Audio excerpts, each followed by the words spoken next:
Have you ever been somewhere for the first time and felt immediately that you already knew this place? Not déjà vu, not confusion, just a feeling, like a door opening somewhere inside you. Talking about travel in English is not only about vocabulary, it is about how you tell the story, how you put someone else inside the moment with you, how you make them feel the morning air, hear the sounds of an unfamiliar street, understand why that particular trip mattered. Today, you will learn how to tell a travel story in English, not just describe a place, but make it real. Think about where you were on day one.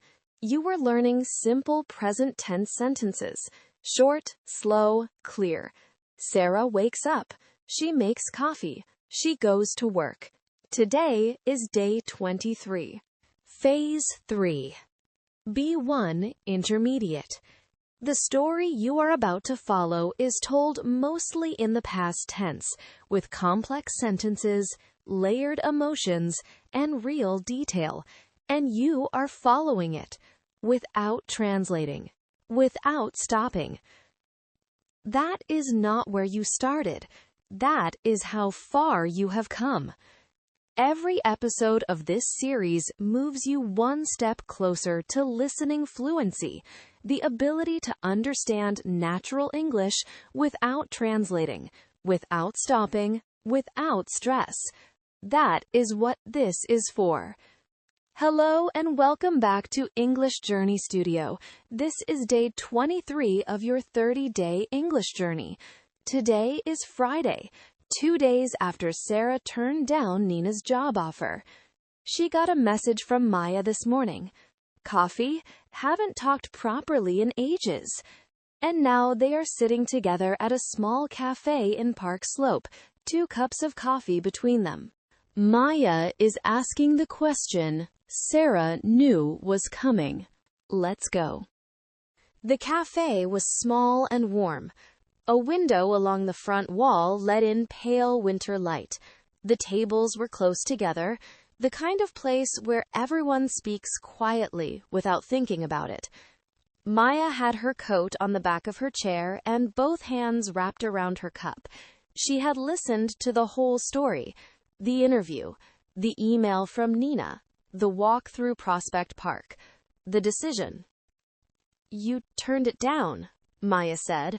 Not a question, a confirmation. "I turned it down." Maya nodded slowly. "Are you okay with that?" Sarah thought about it for a moment, genuinely thought about it, the way you do when someone asks a question you actually want to answer honestly. "More than okay," she said. "It made me think about something. The reason I came here in the first place." Maya tilted her head. "Tell me." Sarah wrapped both hands around her own cup. She looked at the window, at the street outside, at a man walking past with a newspaper under his arm. Then she looked back at Maya. "Have I ever told you about my first trip to New York?" Maya shook her head. "Then let me tell you," Sarah smiled. "It's a short story, but it's the best trip I ever took."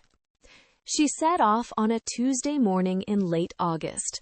To set off means to begin a journey, to leave a place and start going somewhere. Sarah set off from Columbus, Ohio, on a Greyhound bus.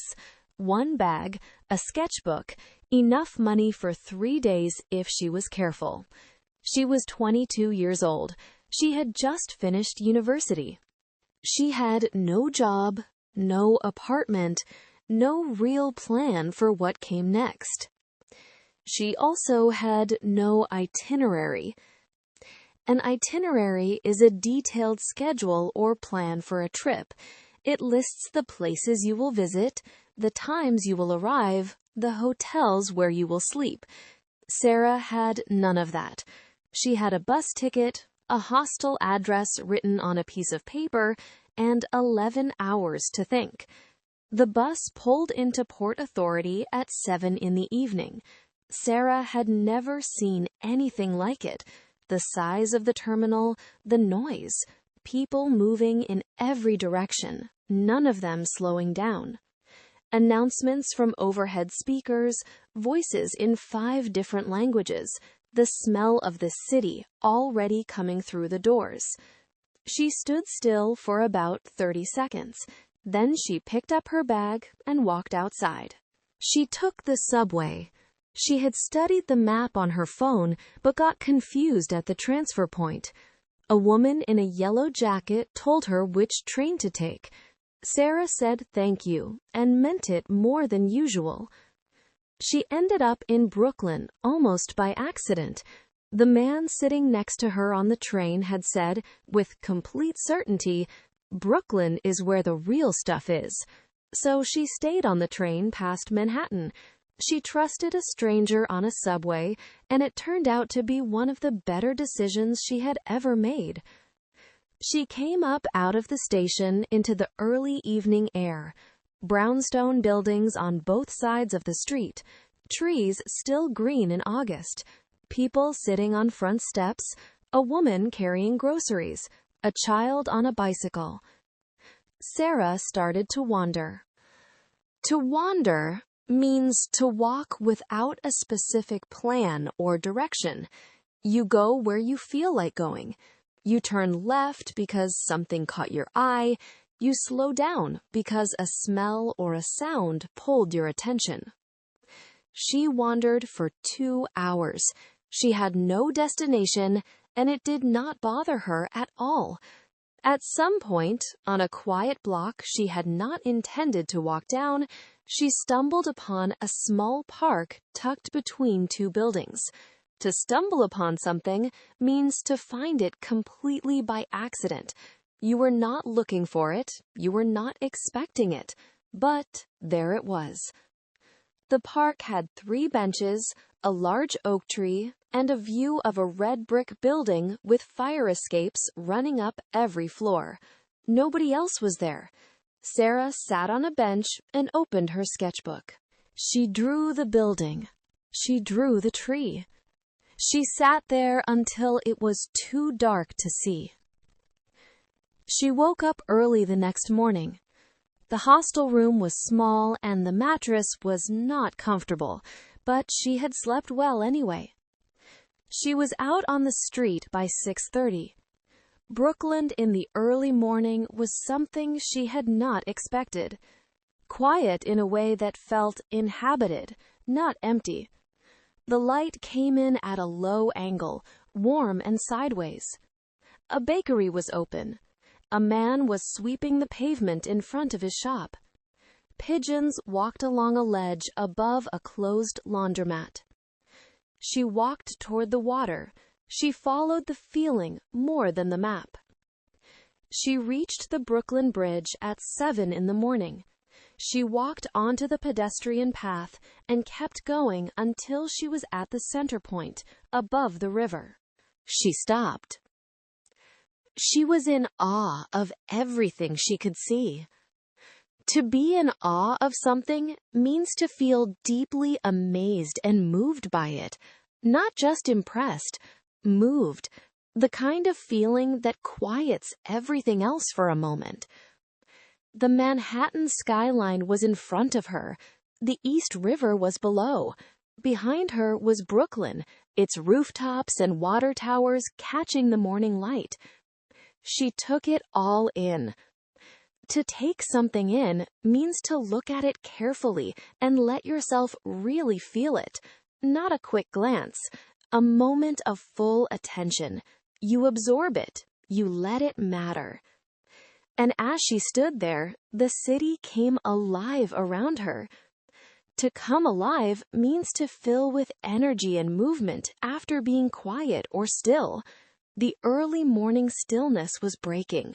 More people arrived on the bridge. Cyclists passed. A tourist took a photograph. The river caught more light.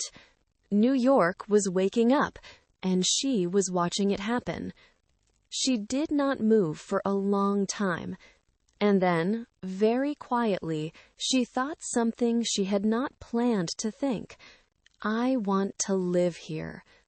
Not the thought of someone making a plan, not logic, not a list of reasons, just a clear, simple knowing. The way you sometimes recognize a piece of music before you can name it. She turned and walked back to Brooklyn. She made the most of every hour that day.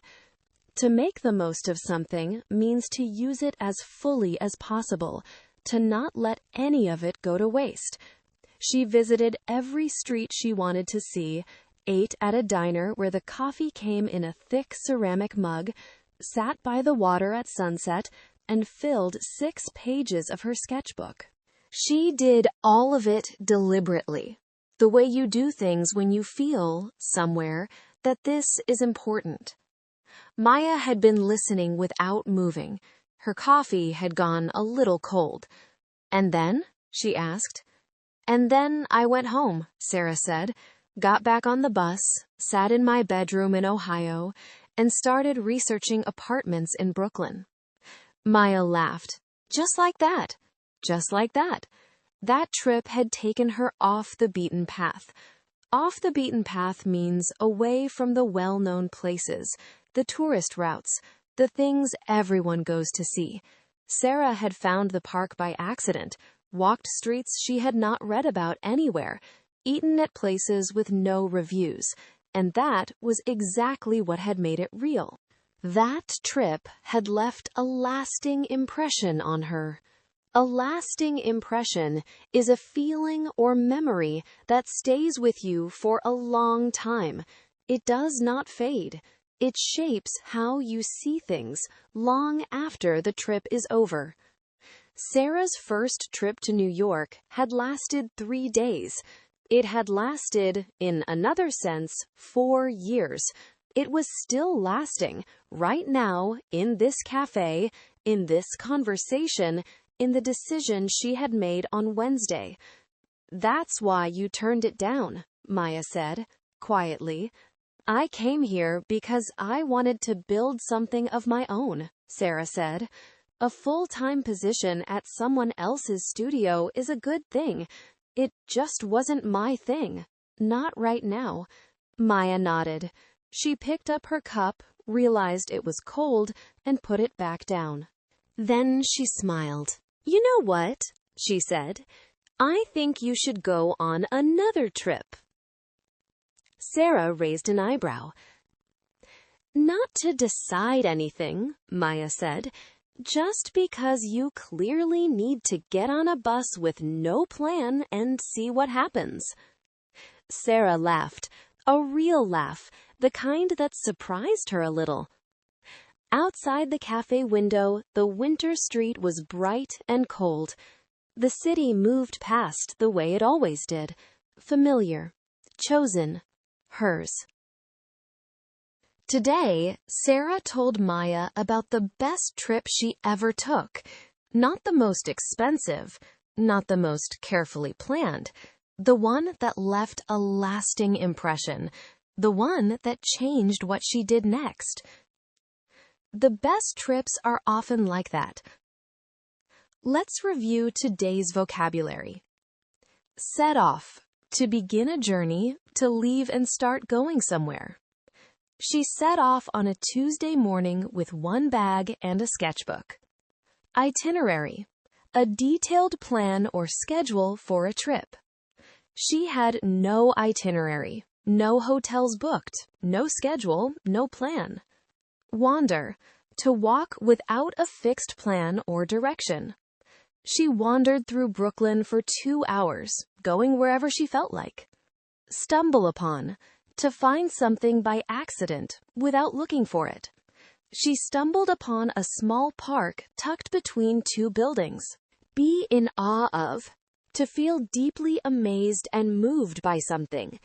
She was in awe of everything she could see from the bridge. Take in, to look at something carefully and absorb it fully. She took in the skyline, the river, the morning light.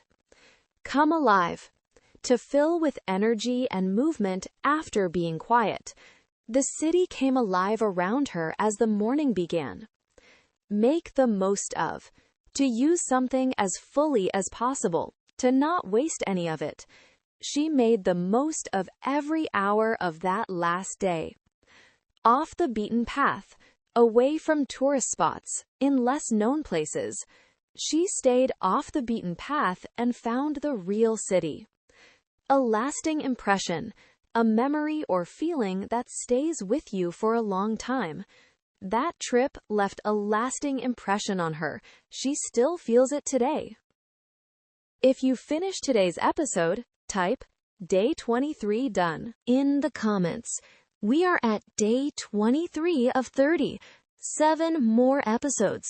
You are almost at the end of this journey. Tomorrow is Day 24. Sarah is going to share her opinion about something everyone has a view on. In my opinion, social media is. You'll find out what she thinks, and you'll learn how to express your own opinions clearly and confidently in English. See you tomorrow.